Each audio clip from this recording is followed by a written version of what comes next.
ముందు కథలోని చిత్రానికి ఇక్కడున్న చిత్రానికి మధ్య తేడా ఏమిటి? అవును, ఇక్కడ మనుషుడు కనిపిస్తున్నారు.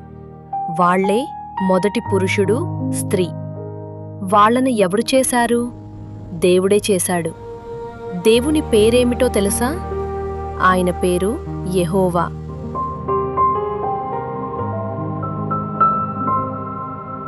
ఆయన ఈ పురుషునికి ఆదాము అని, స్త్రీకి హవ్వ అని పేరు పెట్టాడు.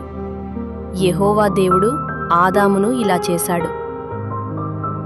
ఆయన నేల నుండి కొంత మట్టిని తీసుకొని దానితో ఒక పరిపూర్ణమైన పురుషుని శరీరాన్ని తయారుచేశాడు. ఆ తర్వాత దేవుడు ఆ పురుషుని నాసికలో గాలి ఊదినప్పుడు ఆదాము జీవించడం ప్రారంభించాడు. యెహోవా దేవుడు ఆదాముకు ఒక పని ఇచ్చాడు.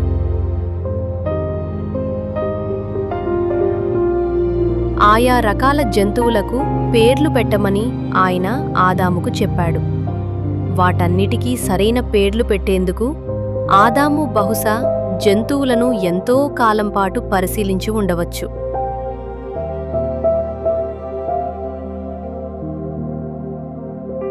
ఆదాము వాటికి పేర్లు పెడుతున్నప్పుడు ఒక విషయాన్ని గమనించాడు. అదేమిటో మీకు తెలుసా? జంతువులన్నిటికీ వాటి వాటి జతలున్నాయి.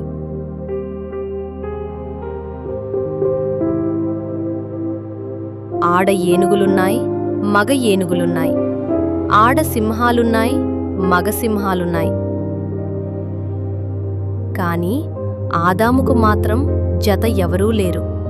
కాబట్టి యెహోవా దేవుడు ఆదాముకు గాఢ నిద్ర కలిగించి ఆయన ప్రక్కలో నుండి ఒక ఎముకను తీశాడు.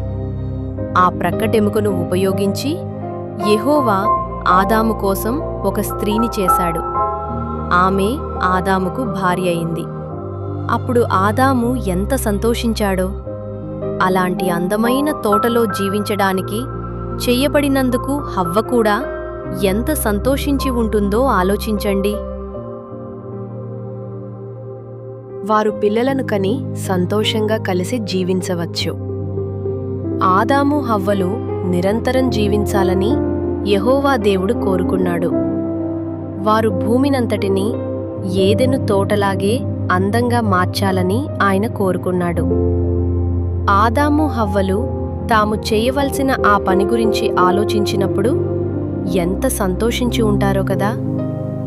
భూమిని అందమైన తోటగా మార్చే ఆ పనిలో పాల్గొనడానికి మీరు కూడా ఇష్టపడి ఉండేవారా? అయితే ఆదాము హవ్వల ఆనందం ఎక్కువ కాలం నిలవలేదు. ఎందుకో తెలుసా?